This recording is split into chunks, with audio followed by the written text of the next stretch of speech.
ವಿಶ್ವವಿಖ್ಯಾತ ಮೈಸೂರು ದಸರಾ ಸಂಭ್ರಮ. ದಸರಾ ಹಬ್ಬದ ಪ್ರಯುಕ್ತ ಬೊಂಬೆಗಳ ಅನಾವರಣ. ರಾಮಾಯಣ ಮತ್ತು ಮಹಾಭಾರತ ಪುರಾಣ ಕಥೆಗಳು ಹೋಲುವ ಬೊಂಬೆಗಳಿಂದ ಚಿತ್ರಣ ವಿನ್ಯಾಸ. ಶ್ರೀ ವಿದ್ಯಮಾನ್ಯ ವಿದ್ಯಾಸಂಸ್ಥೆ ಕೇಂದ್ರದಲ್ಲಿ ವಿಶೇಷವಾಗಿ ದಸರಾ ಹಬ್ಬ ಆಚರಣೆ. ಪ್ರತಿ ವರ್ಷದಂತೆ ಈ ವರ್ಷವೂ ಕೂಡ ಇನ್ನಷ್ಟು ವಿಶೇಷ ಆಚರಣೆ. ಶಾಲೆಯ ಕಾರ್ಯದರ್ಶಿ ಸೌಂದರ್ಯ ಭರತ್ ಭಾಗಿ. ಶಾಲೆಯ ಮಕ್ಕಳಿಂದಲೇ ಕಾರ್ಯಕ್ರಮ ಆಯೋಜನೆ. ಪ್ರತಿದಿನ ಸಾರ್ವಜನಿಕರು ಹೋಗಿ ವೀಕ್ಷಣೆ ಮಾಡಬಹುದು ಇಲ್ಲಿನ ದಸರಾ ಸೊಬಗು ಝಲಕ್. ರಾಮಾಯಣ ಮತ್ತು ಮಹಾಭಾರತದ ಕತೆ ಹೇಳುವ ದಸರಾ ಗೊಂಬೆಗಳ ಅಲಂಕಾರಿಕ ಚಿತ್ರಣ. ತಿರುಪತಿಯ 7 ಬೆಟ್ಟದ ಪರ್ವತಗಳು, ಹಂಪಿ ಉತ್ಸವದ ಚಿತ್ರಣ, ಸುಂದರ ಸೊಬಗಿನ ಹಳ್ಳಿಯ ಚಿತ್ರಣ, ರಾಮಾಯಣ ಮತ್ತು ಮಹಾಭಾರತ ಕತೆ ಹೇಳುವ ಗೊಂಬೆಗಳ ಅಲಂಕಾರಿಕ ಚಿತ್ರಣ, ದಸರಾ ಉತ್ಸವ ಇವೆಲ್ಲವೂ ಕೂಡ ದಸರಾ ಹಬ್ಬದ ಪ್ರಯುಕ್ತ ಅಂದ್ರಹಳ್ಳಿಯ ಶ್ರೀ ವಿದ್ಯಮಾನ್ಯ ವಿದ್ಯಾಕೇಂದ್ರದ ಶಾಲೆಯ ಮಕ್ಕಳಿಂದ ಅಚ್ಚರಿಯ ರೀತಿಯಲ್ಲಿ ಅದ್ಭುತವಾಗಿ ದಸರಾ ಗೊಂಬೆಗಳಿಂದ ಅನಾವರಣಗೊಂಡಿದ್ದಾವೆ. ನಮಸ್ಕಾರ. ರಾಮಾಯಣನ ಬರೆದಿರೋರು ವಾಲ್ಮೀಕಿಯವರು ಮೊದಲನೇದಾಗಿ ರತ್ನಾಕರ ಎಂಬ ಹೆಸರಿನ ಕಳ್ಳನಾಗಿರ್ತಾರೆ. ಅವರು ಕಳ್ಳತನ ಮಾಡುವುದನ್ನು ನೋಡಿ ನಾರದರು ನೀನ್ ಯಾಕೆ ಕಳ್ಳನಾಗಿದ್ಯಾ ಅಂತ ಕೇಳಿ, ನೀನು ಜೀವನದಲ್ಲಿ ತುಂಬಾ ಮಾಡೋದಕ್ಕಿದೆ, ನೀನು ಮರ ಅಂತ ಹೇಳ್ಕೊಂಡು ಹೋಗು, ನೀನ್ ಯಾವಾಗ ರಾಮ ಅಂತೀಯ ಅವಾಗ ನೀನ್ ಕಳ್ಳನಿಂದ ಸಂಪೂರ್ಣವಾಗಿ ಬದಲಾಗ್ತೀಯ ಅಂತ ಹೇಳ್ತಾರೆ. ರತ್ನಾಕರ ರಾಮ ಅಂತ ಹೇಳಿ ತಪಸ್ಸಿಗೆ ಕೂತ್ಕೋತಾರೆ. ಅವರು ತಪಸ್ ಮಾಡುವಾಗ ಅವರ ಮೇಲೆ ಹುತ್ತಗಳು ಬೆಳೆದು ಹಸು ಅವರಿಗೆ ಹಾಲು ಕೊಡ್ತಾ ಇರುತ್ತೆ ಯಾವಾಗ್ಲೂ. ಅದನ್ನ ನೋಡ್ಬಿಟ್ಟು ಮಾಲೀಕ ಬಂದ್ಬಿಟ್ಟು ಹುತ್ತನ ಹೊಡಿತಾರೆ.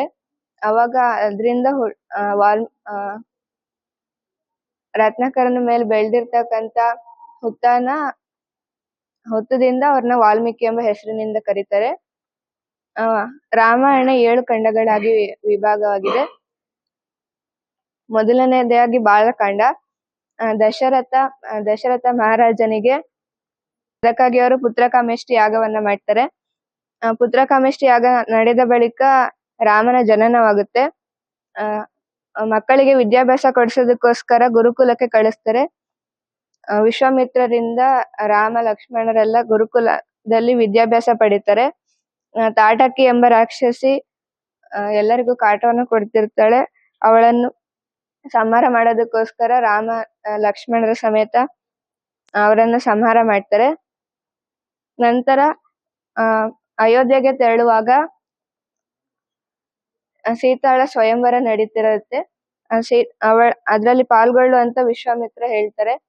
ಆಗ ಶ್ರೀರಾಮನು ಸೀತಾ ಸ್ವಯಂವರದಲ್ಲಿ ಪಾಲ್ಗೊಂಡು ಬಿಲ್ಲನ್ನ ಮುರಿತಾನೆ.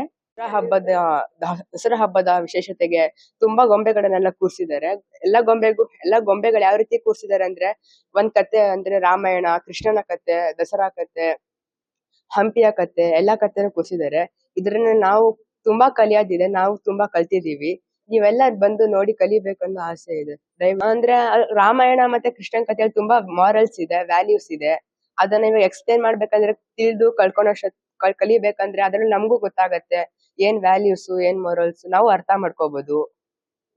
ಇವಾಗ ರಾಮಾಯಣ ಮುಂಚಿನ ಕಾಲ ನಡೆದಿದೆ, ಅದ್ರ ಬಗ್ಗೆ ನಾವು ತಿಳ್ಕೊಬೇಕಂದ್ರೆ ನಮ್ಗೆ ತುಂಬಾ ಖುಷಿ ಆಗತ್ತೆ. ಆವಾಗಿನ ಕಾಲದಲ್ಲೆಲ್ಲ ನಮ್ ದೇಶದಲ್ಲಿ ಈ ತರ ಎಲ್ಲ ನಡೆದಿತ್ತು, ಇಷ್ಟೆಲ್ಲ ಗ್ರೇಟ್ ಎಪಿಕ್ಸ್ ಇದೆಲ್ಲ ತಿಳ್ಕೊಳಕ್ ಖುಷಿ ಆಗತ್ತೆ.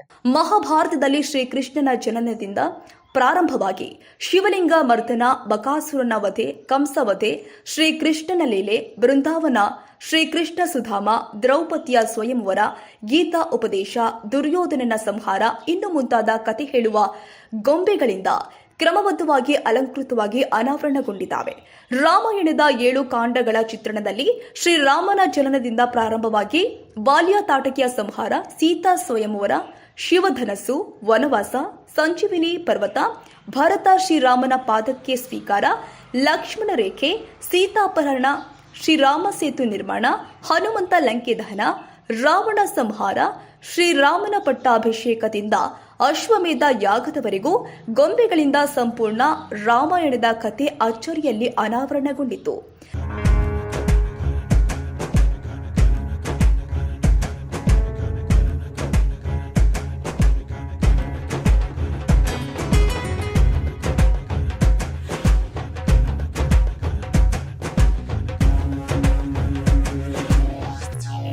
ನಮ್ಮ ಸಂಪ್ರದಾಯ ಸಂಸ್ಕೃತಿ ಮರೆಯಾಗಬಾರದು.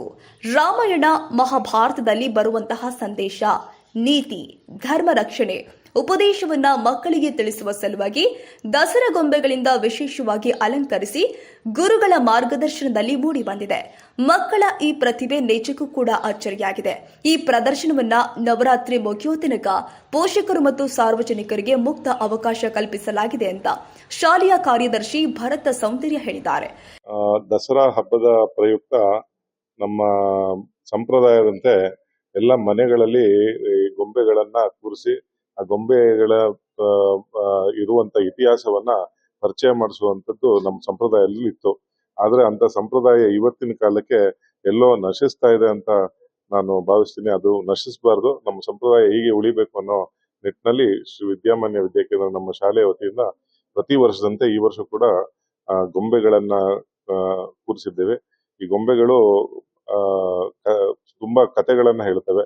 ಅಂದ್ರೆ ರಾಮಾಯಣ ಆಗಿರ್ಲಿ, ಇನ್ನ ಭಗವದ್ಗೀತೆ ಆಗಿರ್ಲಿ, ಮಹಾಭಾರತದಲ್ಲಾಗಿರ್ಲಿ, ಇಲ್ಲಾಂದ್ರೆ ಇನ್ನು ರೈತರ ಜೀವನ ಹೇಗಿತ್ತು ಅನ್ನೋ ತೋರಿಸ್ಕೊಡೋದಾಗಿರ್ಲಿ, ಇಂಥ ಅನೇಕ ವಿಷಯಗಳನ್ನ ಗೊಂಬೆಗಳ ಮೂಲಕ ಮಕ್ಕಳಿಗೆ ಒಂದು ಹೇಳಿಕೊಡುವಂತ ಪ್ರಯತ್ನವನ್ನ ಅನೇಕ ವರ್ಷಗಳಿಂದ ಮಾಡ್ಕೊಂಡು ಬಂದ್ವಿ. ಈ ವರ್ಷ ವಿಶೇಷವಾಗಿ ತುಂಬಾ ಶ್ರಮ ಪಟ್ಟು ಒಂದು ವಿಶೇಷವಾಗಿ ಅಲಂಕರಿಸಿ ಅವತ್ತಿನ ಕಾಲಕ್ಕೆ ನಮ್ಮನ್ನ ಕೊಂಡೊಯ್ಯುವಂತೆ ಈ ಗೊಂಬೆಗಳನ್ನ ಪ್ರದರ್ಶನವನ್ನ ಮಾಡಿದ್ದಾರೆ. ನಮ್ಮ ಶಾಲೆಯ ಪ್ರಾಂಶುಪಾಲರು, ಶಿಕ್ಷಕರು, ಮಕ್ಕಳು ಎಲ್ಲ ಸೇರಿ ಈ ಪ್ರಯತ್ನ ಮಾಡಿದ್ದಾರೆ. ಈ ಪ್ರಯತ್ನ ತುಂಬಾ ಯಶಸ್ವಿಯಾಗಿ ಬಂದಿದೆ. ಮತ್ತೆ ಎಲ್ಲಾ ಪೇರೆಂಟ್ಸ್ ಕೂಡ ನಾವು ಸಾರ್ವಜನಿಕರಿಗೂ ಮುಕ್ತ ಅವಕಾಶ ಕೊಟ್ಟಿದ್ದೀವಿ, ಬಂದು ನೋಡ್ಕೊಂಡು ಇದರಲ್ಲಿ ಇರುವಂತ ಕಥೆಗಳನ್ನ ತಿಳ್ಕೋಬೇಕು ಅಂತ ಹೇಳಿ. ಇಂಥ ಎಲ್ಲ ಯಾರ್ಯಾರು ಸಾರ್ವಜನಿಕರಿದ್ದಾರೆ ಅವರೆಲ್ಲರಿಗೂ ಮುಕ್ತ ಅವಕಾಶ ಇದೆ. ಡೈಲಿ ಬೆಳಗ್ಗೆ 9 ರಿಂದ 11, ಸಂಜೆ 5 ರಿಂದ 7 ಗಂಟೆವರೆಗೂ ಸಾರ್ವಜನಿಕರಿಗೆ ಈ ಪ್ರದರ್ಶನ ನೋಡ್ಲಿಕ್ಕೆ ಅವಕಾಶ ಇದೆ. ಈ ವರ್ಷ ವಿಶೇಷವಾಗಿ ನಮ್ಮ ಶಾಲೆಯ ಮಕ್ಕಳು ಗೊಂಬೆಗಳ ಪ್ರದರ್ಶನ ಏರ್ಪಡಿಸಿ ಬೆಟ್ಟಗುಡ್ಡದಲ್ಲಿ ಹಳ್ಳಿಯ ರೈತರ ಜೀವನ, ತಿರುಪತಿಯ 7 ಬೆಟ್ಟಗಳ ಅನಾವರಣ, ಹಂಪಿ ಉತ್ಸವ, ರಾಮಾಯಣ ಮಹಾಭಾರತದಂತಹ ಕಥೆಗಳ ಬಗ್ಗೆ ಮಕ್ಕಳು ತಿಳಿದು ಅದನ್ನ ಪೋಷಕರಿಗೆ ತಿಳಿಸುತ್ತಿದ್ದಾರೆ. ಇದಕ್ಕೆ ನಮ್ಮ ಮ್ಯಾನೇಜ್ಮೆಂಟ್ ಮತ್ತು ಪೋಷಕರ ಸಹಕಾರ ಮಹತ್ವದಾಗಿದೆ ಎಂದು ಪ್ರಾಂಶುಪಾಲೆ ಶಾರದಾ ತಿಳಿಸಿದರು. ಸ್ಕೂಲಲ್ಲಿ ಸೆಲೆಬ್ರೇಟ್ ಮಾಡ್ತಾ ಇರೋದು. ಪ್ರತಿ ವರ್ಷ ಗೊಂಬೆಗಳನ್ನ ಆಡ್ ಮಾಡ್ತೀವಿ. ನಮ್ಮ ಮ್ಯಾನೇಜ್ಮೆಂಟ್ ತುಂಬಾ ಸಪೋರ್ಟ್ ಮಾಡ್ತಾರೆ ನಮ್ಗೆ.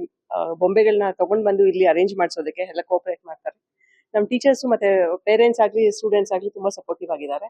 ಈ ಸತಿ ನಾವು ಮಹಾಭಾರತ ಒಂದ್ ಸ್ವಲ್ಪ ಎಕ್ಸ್ಟೆಂಡ್ ಮಾಡಿದೀವಿ. ರಾಮಾಯಣದಲ್ಲಿ ನಮ್ಮ ಹತ್ರ ಕಂಪ್ಲೀಟ್ ಸೆಟ್ ಇದೆ. ರಾಮನ ಜನನದಿಂದ ಉತ್ತರಾಖಂಡದವರೆಗೂ 7 ಕಾಂಡದಲ್ಲಿ ಬರೋ ವಿಭಾಗಗಳನ್ನೆಲ್ಲ ಕ್ಲೀನ್ ಆಗಿ ಅರೇಂಜ್ ಮಾಡಿದೀವಿ.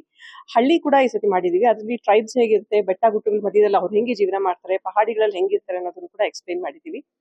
ಕೃಷ್ಣಾವತಾರ, ಕೃಷ್ಣ ಲೀಲೆಗಳೆಲ್ಲ ತುಂಬಾ ಚೆನ್ನಾಗಿ ಮೂಡಿ ಬಂದಿದೆ.